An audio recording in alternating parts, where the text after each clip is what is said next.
இப்போ நம்ம பண்ண போகிறது பிரண்டை தொக்கு.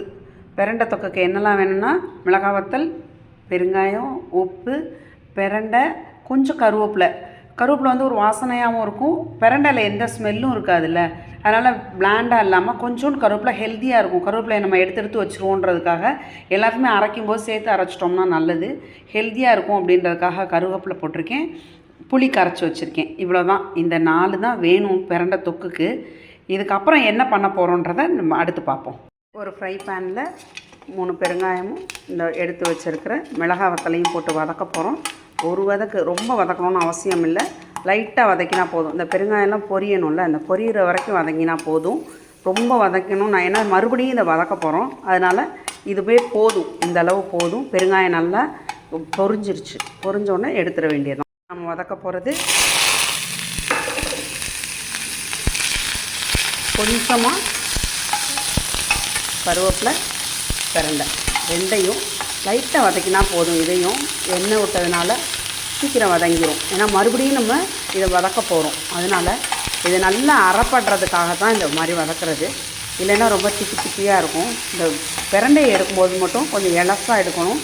அந்த பிரண்டையில் நிறைய நார் இருக்கும், ரொம்ப எலசாக இருந்தால் மட்டும்தான் நார் இருக்காது. இது வீட்டிலையே வளர்ந்ததுனால நான் நல்லா எலசாக மேலாப்பில் பறித்து கொண்டு வந்திருக்கேன். ஸோ கருவேப்பிலையும் வீட்டில் இருந்த கருவேப்பிலை தான், கருவேப்பிலை மரம் இருக்குது. பிரண்டையும் வீட்டில் இருக்கிற பிரண்டை தான், வீட்டில் வளர்கிற பிரண்டை தான். இந்த பிரண்டையில் நல்லா எலசாக பிரண்டையை எடுத்து நான் கட் பண்ணி வாஷ் பண்ணி அதை ஒரு வதக்கிட்டேன். அவ்வளோதான், போதும் வதங்கினது. ஏன்னா இதுக்கு மேலே வதங்கணும்னு அவசியம் இல்லை, இதோட எடுத்துருவோம் நம்ம. இப்போ அதை ஒரு மிக்ஸி ஜாரில் மாற்றிருக்கேன். இந்த மிக்ஸி ஜாரில் ஒரு எல்லாமே அந்த வதக்கின எல்லாமே போட்டுட்டேன். புளி கரைசலை மட்டும் நான் போடல, புளி போடலை. புளியை தனியாக கரைசல் வச்சுருக்கேன்.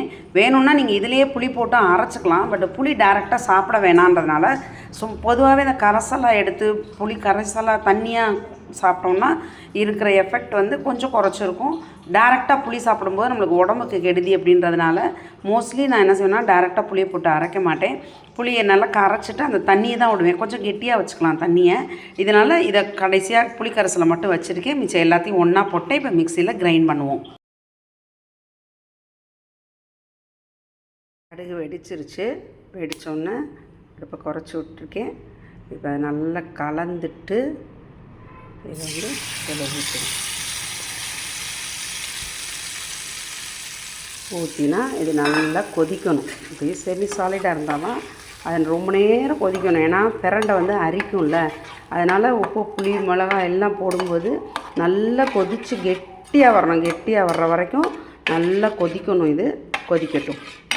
இதில் இன்னொரு விஷயம் நோட் பண்ணிக்கோங்க, கொதிக்கும்போது ஒரு கொதி, அதாவது ஒரு நிமிஷம் 2 நிமிஷத்துக்கு இந்த மாதிரி கொதி வர்ற வரைக்கும் தான் ஃபுல்லில் இருக்கணும் அடுப்பு. அதுக்கப்புறம் சிம்முக்கு போயிடணும். சிம்முக்கு போய் மூடி வச்சு ஒரு கிட்டத்தட்ட ஒரு 20 நிமிஷமாவது இது வதங்கணும். அப்போ தான் நல்லா வதக்கவும் செய்யும், நல்ல எண்ணெய் பிரிஞ்சு வரும், அப்போ தான் டேஸ்ட்டும் கொடுக்கும். ரொம்ப ஃபுல்லையே வச்சு நம்ம வதக்கணுன்னா சீக்கிரம் கெட்டி ஆகிடும், வதங்காது. அதனால் சிம்மில் வச்சு கிட்டத்தட்ட ஒரு 20 நிமிஷம், நான் கொஞ்சம் தான் பண்ணியிருக்கேன், ஆனால் 20 நிமிஷமாவது இது கொதிக்கணும். கொதித்து நல்லா கெட்டியாக வரும், அதுக்கப்புறம் தான் நம்ம டேஸ்ட்டே வரும். இப்போ இதை கிட்டத்தட்ட 15 மினிட்ஸுக்கு மேலே ஆச்சு. இப்போ எப்படி இருக்குதுன்னு பார்ப்போம். இன்னும் கூட ஒரு 5 மினிட்ஸ், கரெக்டாக நான் சொன்னேன் இல்லையா 20 மினிட்ஸ்னு, 15 மினிட்ஸ் ஆகிருக்கு. இன்னும் ஒரு 5 மினிட்ஸ்னு கொஞ்சம் கெட்டியாக ஆகலாம், ஏன்னா இப்போ தொக்குங்கும்போது கொஞ்சம் கெட்டியாக இருந்தால் தான் நல்லாயிருக்கும். இன்னும் கொஞ்சம் கெட்டியாகலாம். அப்படி எண்ணெய் பிரிஞ்சு, கொஞ்சம் தான் எண்ணெய் விட்டேன், நிறையெல்லாம் எண்ணெய் விடலை, ஆனால் எண்ணெய் பிரிஞ்சு இந்த மாதிரி வருது பார்த்திங்களா, இதுதான் பதம். இப்போ இந்த தொக்கு ஒரு 5 மினிட்ஸில் ஆஃப் பண்ணிடலாம்.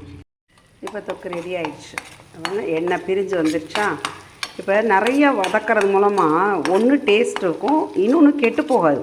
இப்போ எண்ணெய், உப்பு, காரம்லாம் போட்டு நல்லா வதக்கி புளி எல்லாமே போட்டிருக்கோம்ல, நல்லா வதக்க கெட்டு போகாது அவ்வளோ சீக்கிரத்தில்.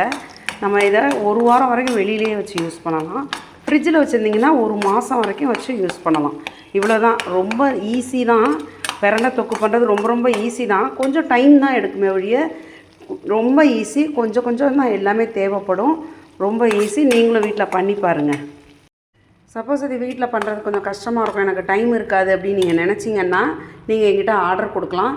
நீங்கள் இந்த வீடியோவுக்கு கீழே கமெண்ட்டில் உங்களோட ஃபோன் நம்பர் மட்டும் கொடுங்க. நாங்கள் உங்களை காண்டாக்ட் பண்ணி எங்கே அனுப்பணுமோ அங்கே அனுப்பிச்சி வச்சிடுறேன். நன்றி. தேங்க்யூ.